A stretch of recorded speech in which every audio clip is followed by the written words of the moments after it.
If you're always looking for new dinner ideas, but you don't want to scour the internet because who knows if those recipes are any good, that's what Mandy is here for. Hey y'all, I'm Mandy, and this is Mandy in the Making. This first recipe I'm making can definitely be done on the stovetop and would probably be best on the stovetop. However, we're going to switch it to doing it in the air fryer. So tonight we are going to be transitioning our crispy ranch chicken tenders to the air fryer. If you ever wonder how to do that, a lot of recipes will now share how to do that in their recipe notes. And this particular author for this blog did exactly that for this recipe. So we just need to tweak a couple of things and then we're gonna pop them in the air fryer.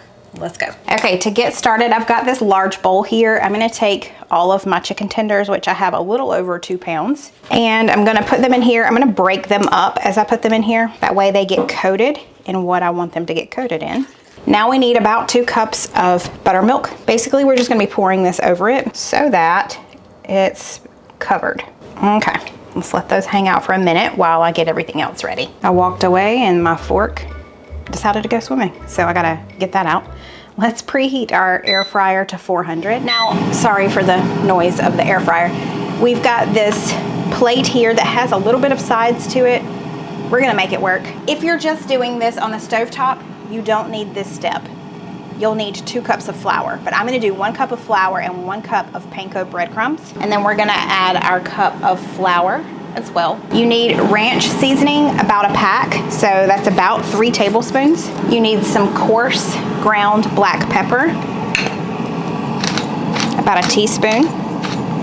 One other thing I forgot to show you in the lineup in the beginning is dried parsley. You need about a teaspoon of that too. Okay, let's mix this together here on this plate. This is why it tells you to get a bowl. This is not ideal right here, but I'm gonna make it work. Our basket is ready. Let's go ahead and spray it with a little bit of oil. I'm gonna dig my fork out of here. And let's prepare to get our fingers messy, shall we? So I'm gonna take a chicken tender and just coat it really well and place it here. I'm just gonna repeat this until my basket is full. I don't wanna overfill it. I mean, yuck, right? But it's kind of like playing in Play-Doh or something when you're a kid. All right, let me wash my hands. These are going in our air fryer at 400 for 5 minutes. Then we'll flip them. You know what? I'm gonna spray them with a little oil just to make sure they get good and crispy on top. Not a lot, just a light coating. All right, now they're going in. It's been 5 minutes. Let's flip these over. We're under a severe thunderstorm warning and everything is flooding. But we're gonna have good food in the midst of it. 5 more minutes. It took a little bit longer than the original recipe said to. I would say I had to do mine on about 7 minutes on each side, and they're definitely not gonna be as crispy and brown as they would be if I had done them in oil on the stove, but they're a little bit healthier. So I've got my second batch in now, and our side dish, which was in Tuesday's video, just came out of the oven too. Proceed, sir. Get in here. Good flavor on that. Good. Kind of crusty, you know, a little crunch in there. I like that. So it's got ranch powder in there with it. Right. Is that the flavor you're You can definitely picking get up? some of the flavor. It's light. Okay, it's good. Not, you know, it's not like tremendous Sure. amount of flavor on there. I told him to take a couple of bites before dousing it in Yeah. this and this. I was a little... You were a little skeptical, a little sus. I was like, that don't look like it's got no flavor in that, but it does. Good. It is quite pleasant. Now he's got to do a taste test for something else. If you missed Tuesday's video, you should go back and watch it because he's about to taste that. I came in here to start dinner. I'm getting everything together and then I realized, Mandy, you forgot to soak the cube steaks in buttermilk. They have to marinate for at least an hour. It is 4:52, so we're gonna let them marinate for an hour. So let's do that really quickly. Tonight we're making a Southern staple. And I say it's a Southern staple, but I don't think I've ever made it. But I got it just last week when we went to a very Southern restaurant here in the Spartanburg, South Carolina area called Wade's. We've referenced their rolls before. Their food is just so good. And we went and we both got, Stephen and I both got chicken fried steak. And I just forgot how good it is. It's so good. So I'm gonna make it at home. I'm not gonna make homemade gravy today. We're gonna use the help of a pack, but I'm excited. Are you excited? First, we have to marinate the cube steaks. So let's do that. You just need a kind of large, shallow dish. I'm just gonna use this baking dish. You need about 2 cups of buttermilk. So I'm just gonna pour that directly into here. We need 2 large eggs. We're gonna add that into here. We need about a tablespoon of hot sauce. So I'm just gonna use this Tabasco. I didn't measure that, so. Ooh, it's kind of a cool, I just saw it on the viewfinder. It looks kind of cool. So it looks like 2 eyes and some crazy hair, but the eyes are they're a little lopsided. Okay, we're going with it. We're gonna add in a teaspoon or so of kosher salt and about a teaspoon of black pepper.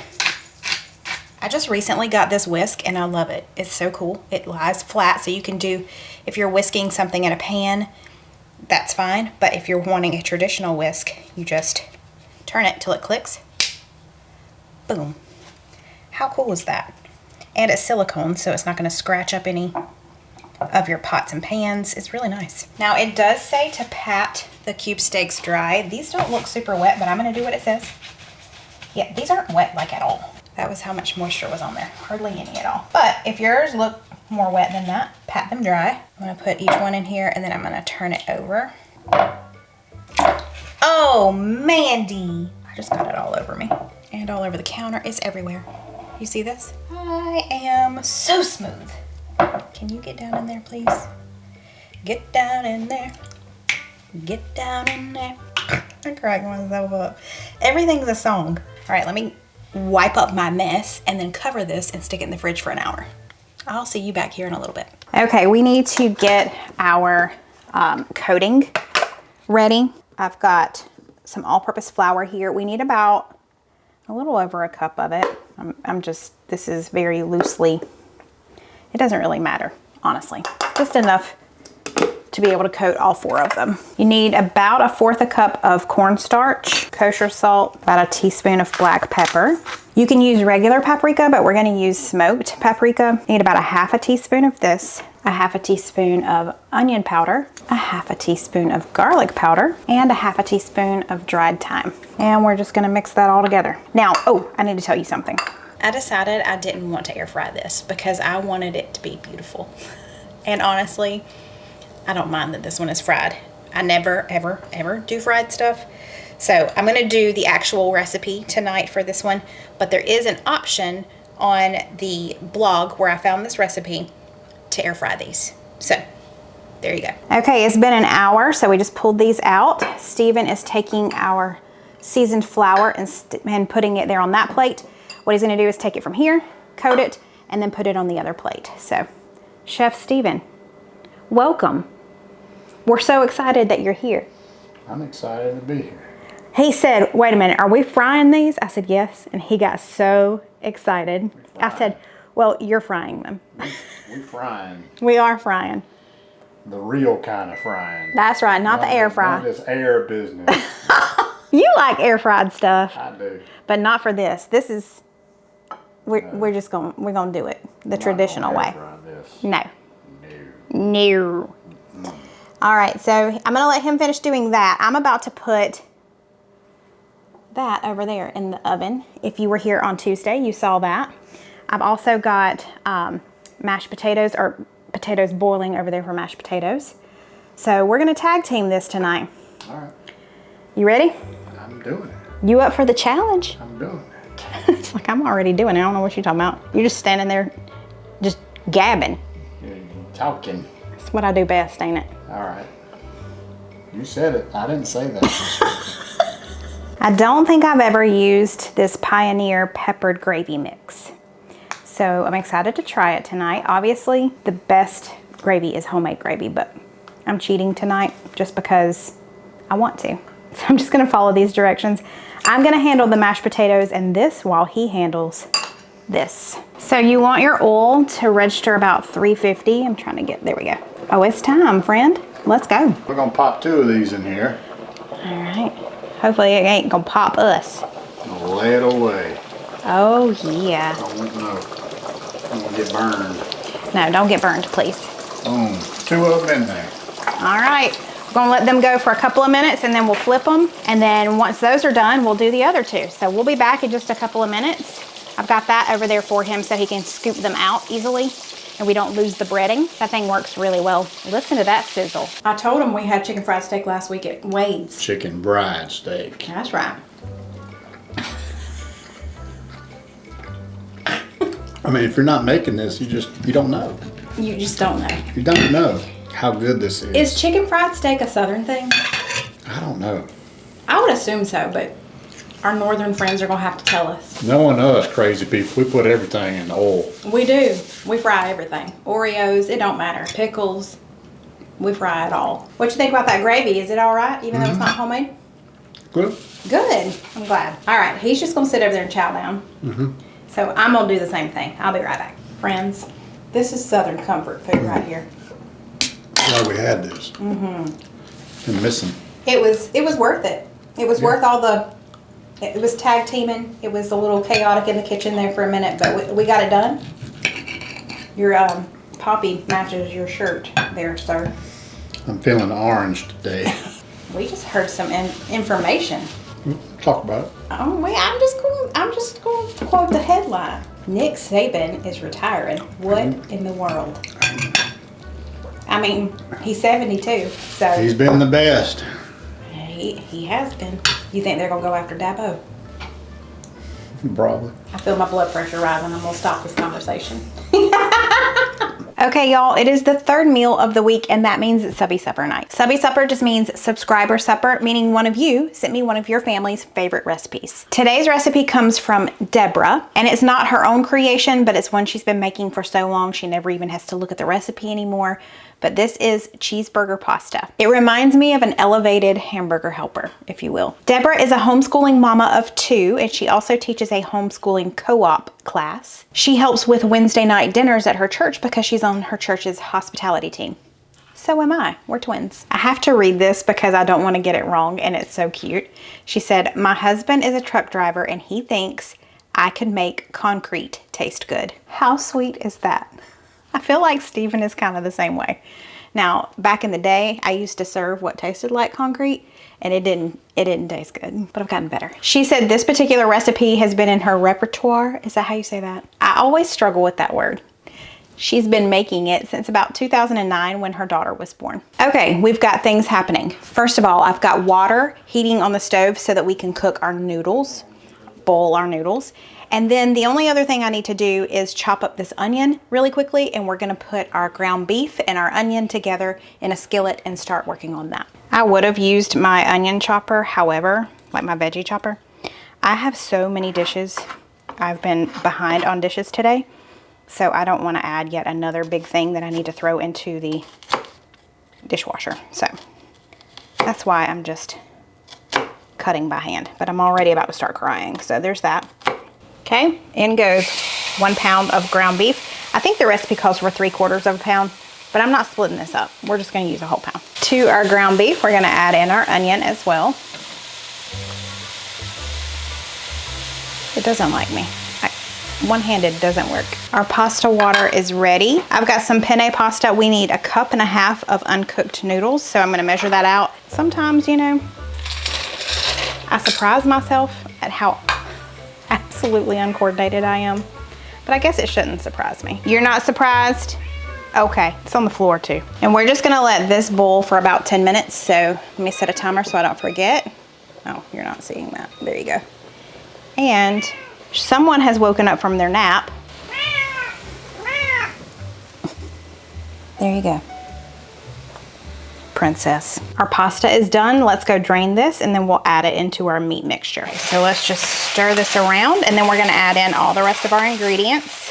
You need a can of diced tomatoes. I've got this petite diced. I'm also gonna add a couple of tablespoons of dill relish. We need a couple of tablespoons of mustard. Bonus if it makes that noise. Seriously, dude? You're gonna be okay. A couple of tablespoons of ketchup. It calls for steak seasoning and then also for seasoned salt. This is Steakhouse seasoned salt by Auntie Nono, so I'm just gonna use this and just sprinkle a little bit in there. You don't need a lot. And now I'm just gonna stir all of this to combine it. And it says to bring it to a boil and let it simmer for about 5 minutes. I really don't know how this is supposed to come up to a boil because there's not much liquid. Am I missing something? Hold please. I'm not missing anything. It just says to bring it to a boil, which mine already kind of has.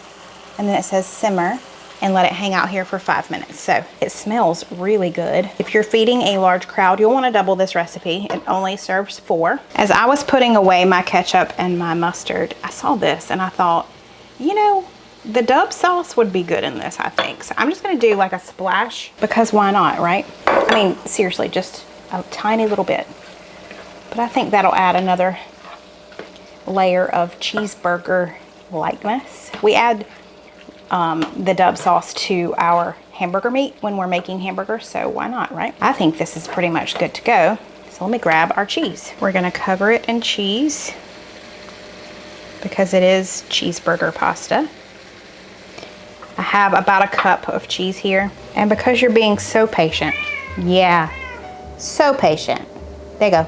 Oh, violent. And then on top of that, I'm gonna add in some green onions because it'll be pretty, that's why. All right, let's turn the heat off. And I'm just gonna let this cheese melt for just a minute and then it's gonna be time to eat. Let's get into this thing here. It's so pretty, it's so colorful. It is colorful. It smells good too. Wow. That's really good. That's like that is cheeseburger. Good. I mean, that is cheeseburger. Exactly like cheeseburger. It is Cole approved. I mean, there's no other way to describe this other than it tastes like a cheeseburger. It does. I mean, the tomatoes, everything. I mean, it's just perfect. The flavors. This is delicious. Thank you, Debra, for sharing this recipe with us. This is way better than Hamburger Helper ever thought about being. It's really good. I have a feeling it's going to be a go-backer. She said, I want more cheese. Yeah. Bless her heart, she ain't never had nothing to eat. Never. Sweet girl.